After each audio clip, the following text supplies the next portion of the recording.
मंत्रा में आपका स्वागत है। इस वीडियो में हम गणेश चतुर्थी से संबंधित सारी जानकारियाँ लेंगे। गणेश चतुर्थी किस दिन है, इसके साथ ही पूजा, स्थापना मुहूर्त, विसर्जन का समय, पूजन विधि, व्रत के नियम, हमें गणेश जी की कौन सी मूर्ति घर में स्थापित करनी है और इसका विसर्जन कैसे करें। आज हम इन सारी बातों पर चर्चा करेंगे, तो इस वीडियो को आप अंत तक जरूर देखिए, क्योंकि गणेश चतुर्थी हिंदुओं के लिए बेहद विशेष त्योहार माना जाता है। पंचांग के अनुसार हर साल गणेश चतुर्थी का पर्व भाद्रपद महीने के शुक्ल पक्ष की चतुर्थी तिथि को मनाया जाता है, जो कि चतुर्थी तिथि से शुरू होकर 10 दिनों तक चलती है। गणेश उत्सव को विनायक चतुर्थी भी कहा जाता है। दोस्तों, यह पर्व वैसे तो पूरे भारतवर्ष में बड़े ही उत्साह के साथ मनाया जाता है, लेकिन विशेषकर इसकी धूमधाम महाराष्ट्र, गुजरात, उड़ीसा, उत्तर प्रदेश, कर्नाटक जैसे राज्यों में देखने को मिलती है। इस साल गणेश चतुर्थी की शुरुआत 19 सितंबर को होगी, तो आप 18 तारीख वाले कंफ्यूजन में मत पड़िएगा, और इसका समापन अनंत चतुर्थी के दिन 28 सितंबर को होगी। अक्सर लोग जानना चाहते हैं कि अनंता कब है, अनंत चतुर्दशी कब है,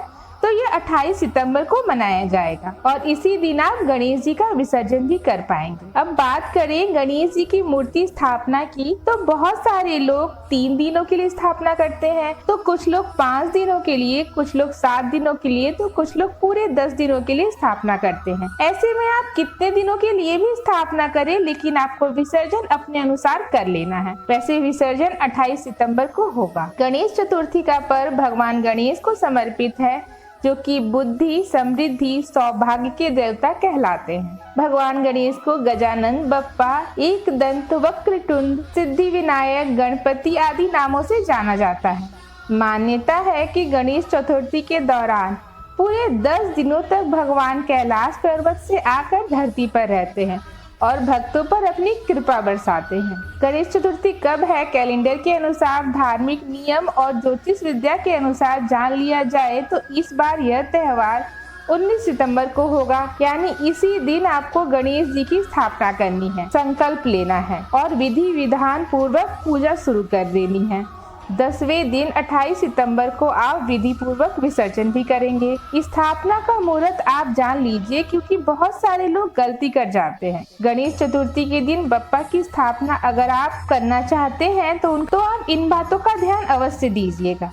गणेश चतुर्थी के दिन मूर्ति की स्थापना शुभ मुहूर्त में ही करनी चाहिए। इससे आपके परिवार में सुख समृद्धि का लाभ होगा और भगवान गणेश आपकी सभी विघ्न को हर लेंगे, क्योंकि इन्हें विघ्नहर्ता भी कहा जाता है। चतुर्थी तिथि 18 सितंबर 2023 को दोपहर 12:39 से प्रारंभ हो जाएगी, यानी मूर्ति आप घर पर इस समय से पहले ले आ ले और भाद्रपद शुक्ल चतुर्थी तिथि समापन होगी 19 सितंबर दोपहर 1:43 पर। गणेश स्थापना का समय की बात अगर की जाए तो 19 सितंबर सुबह 11:07 से लेकर दोपहर 1:34 तक इसकी तिथि रहेगी। अब बात की जाए गणेश चतुर्थी की पूजा विधि के बारे में, तो गणपति स्थापना से पहले पूजा स्थल को आप अच्छी तरह साफ कर ले। पूजा की चौकी पर पीला या लाल कपड़ा बिछाएं। शुभ मुहूर्त में पूर्व की तरफ मुंह करके गणपति जी की चौकी की स्थापना करें। अब गणेश जी पर दूर्वा से गंगाजल छिड़के, हल्दी, चावल, चंदन, गुलाब, सिंदूर, मौली, दूर्वा,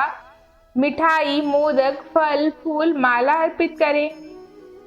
साथ ही भगवान शिव और माता पार्वती की भी पूजा करें और उनको प्रसाद में लड्डू, मोदक और दूर्वा अवश्य चढ़ाएं। इसके बाद आप आरती करें और इसी तरह 10 दिनों तक रोजाना सुबह और शाम गणेश जी की आरती करें। ध्यान दें कि जिस जगह पर गणेश जी की मूर्ति स्थापित की जा रही है उस जगह पर हमेशा दीपक जलता रहे, और साथ ही गणेश जी की मूर्ति की जगह और दीपक की जगह कभी भी 10 दिनों तक आप परिवर्तित ना करें। साथ ही इस बात का भी ध्यान देना चाहिए कि गणेश जी की मूर्ति को आप कभी भी अकेला न छोड़ें, यानी कोई न कोई उनके आसपास अवश्य हो। अब बात की जाए कि गणेश जी की कैसी मूर्ति हमें घर ले आनी चाहिए, तो हमें घर हमेशा गणेश जी की वो मूर्ति ले आनी चाहिए जिसमें उनका सूंड बाईं तरफ मुड़ी हुई हो, क्योंकि कहा जाता है कि बाईं तरफ मुड़े हुए सूंड की गणपति की पूजा आप सामान्य तरीके से कर सकते हैं। उसके लिए आपको किसी पंडित की आवश्यकता नहीं होती और इन्हें वक्रतुंड कहा जाता है।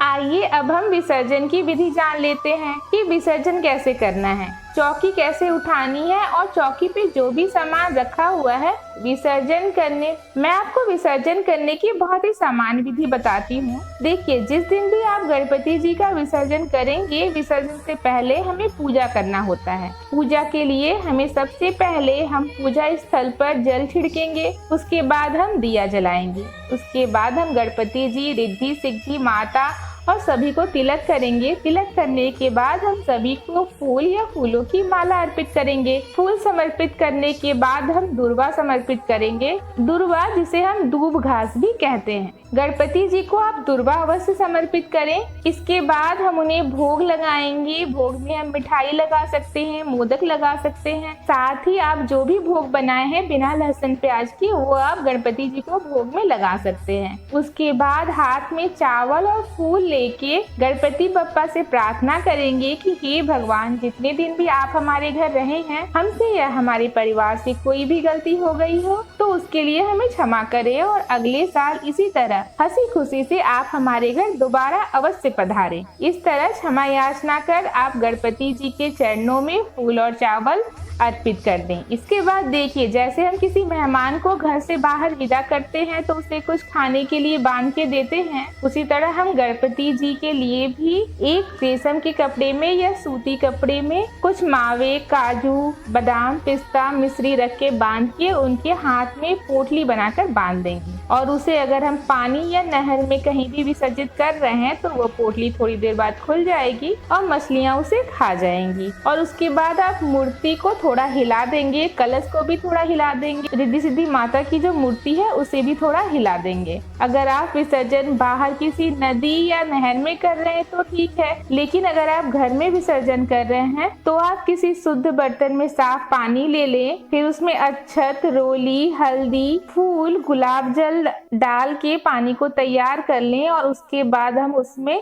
मूर्ति विसर्जित करेंगे। और उसके बाद जब मूर्ति गल जाए तो आप उसको किसी पीपल या फिर जो भी सामान बच गया है उससे पोटली बनाकर आप किसी नदी में या बहते हुए पानी में डाल के आ सकते हैं। इस तरह हम गणपति जी की स्थापना अपने घर पे कर सकते हैं और 10 दिनों तक उनका बहुत आदर सत्कार करेंगे, उनकी पूजा करेंगे और उनसे अपनी मन की बात कहेंगे और उनसे अपने घर परिवार के लिए सुख समृद्धि की प्रार्थना करेंगे। मुझे आशा है कि आपको ये वीडियो पसंद आई होगी और ये जानकारियाँ आपके काम की होगी। अगर आपको ये वीडियो पसंद आई है तो वीडियो को लाइक कीजिए, औरों को शेयर भी कीजिए ताकि उन्हें भी ये जानकारी मिले और साथ साथ कमेंट भी कीजिए। अगले वीडियो में मित्रों हम बात करेंगे कि गणेश जी की मूर्ति 10 दिन बाद ही क्यों विसर्जित की जाती है और गणेश जी को दुर्वा ही क्यों चढ़ाया जाता है, यानी गणेश जी को दुर्वा इतना पसंद क्यों है। आप अगर हमारे चैनल पे नए हैं तो इसी तरह की जानकारियों के लिए आप हमारे चैनल को सब्सक्राइब कर सकते हैं।